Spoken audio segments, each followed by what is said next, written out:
Toyota is one of the largest car manufacturers in the world. Subaru is a small plucky company that specializes in all-wheel drive. Put them together and you get this.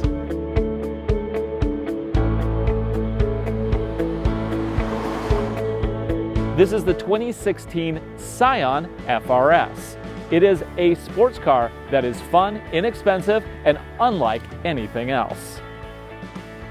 So the engine under this hood is a 4-cylinder 2-liter engine. It is a boxer motor, and as the logo shows there, it's designed and built by Subaru. Now it does include direct injection and also has variable valve timing. What that results in is a car that puts out 200 horsepower, but still gets 30 miles to the gallon on the freeway, according to the EPA. Now it's connected to the rear wheels through a torsion limited slip differential, which means that this car should be a heck of a lot of fun. One of the problems with most sports cars is lack of a usable trunk. Well, this one's not too bad. You have to use the key to open it. Bing. And inside you have enough room for a couple duffel bags, a suitcase, maybe a camera case, a couple soccer balls, but not much more. Need more room?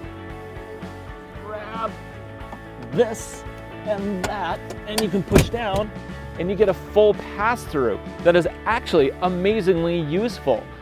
We carry with us a lot of production gear, including a slider that's in a large gun case, several camera bags, and other miscellaneous stuff like tripods. We fit it all in here, which is pretty amazing actually.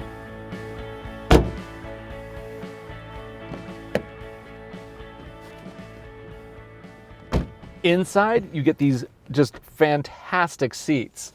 I feel like I'm in a race car. No, seriously, these are like race car shells. It's great. The steering wheel is a no-nonsense affair. It's leather wrapped, really grippy, and no fussy buttons because this car is all business, and that's just something that distracts. Let's go ahead and turn it on. Oh, right, no push button start. Gotta find the key now.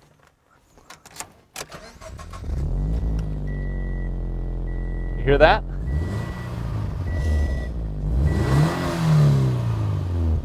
That's courtesy of the optional TRD exhaust system. It gives a much throatier, burlier sound to the already pretty good sounding car. So immediately looking at the gauge cluster, I can see this car is all business because in the middle, tachometer, front and center. On the left, you have your speedo. On your right, you have your fuel gauge, but it's all about the tach and keeping the car under that 7,500 RPM red line. Now, the interior design of this car is pretty sparse. It's designed around a sports car idea, which means that everything you want to do involves the wheel and the gear shift. Ooh, the gear shift. That is a fantastic gear shift. You can get this with an automatic, but honestly, why? The stick is magnificent. It has reverse, up, off, first. It has all 6 gears, and all 6 gears are usable. It's not like you have 1, 2, 3, and then a bunch of cruising gears. These are all very useful gears in this car. The fanciest thing in this car is probably the Pioneer touchscreen.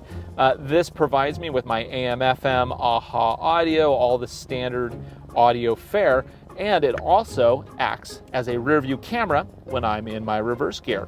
That's now a standard feature on the 2016 model.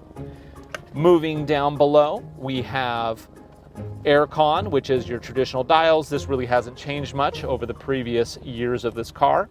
Further down, we have a USB socket, which ties into the Pioneer head unit. Moving even further, we have the fun buttons. This is where the stuff really gets exciting because we have a VSC Sport Defeat here.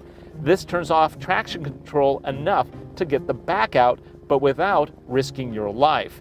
Not for public street use, for track only or closed courses. But it's a lot of fun if you can get one of those available to you. And then on the left, we have complete traction control off.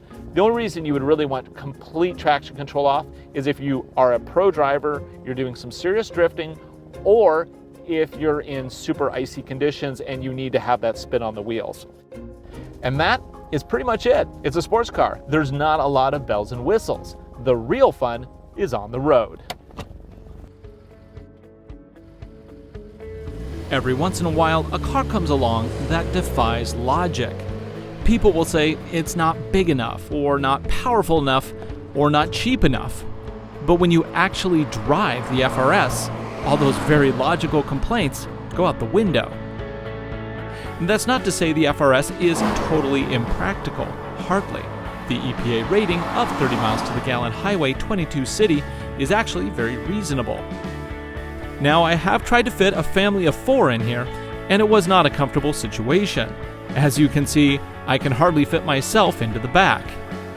The back seats are small by any standard and should be considered for emergency use only. But in a car this small, that can hardly be surprising. The model I'm driving today includes the optional TRD exhaust, intake, and rear sway bar. These add to the cost but do provide the most common aftermarket upgrades without voiding the warranty. And if you like a throaty exhaust, you'll love this TRD one.